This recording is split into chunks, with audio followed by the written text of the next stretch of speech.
कि सोने माल वाला कि बबुआ के घुमरल घुमरल केस,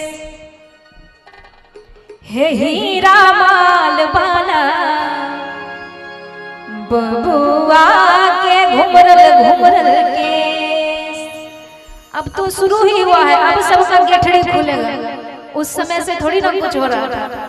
गेठड़ी तो अब खुलेगा जब बबुआ का मुंडन स्टार्ट होगा। कि सोने माल वाला बबुआ के घुमरल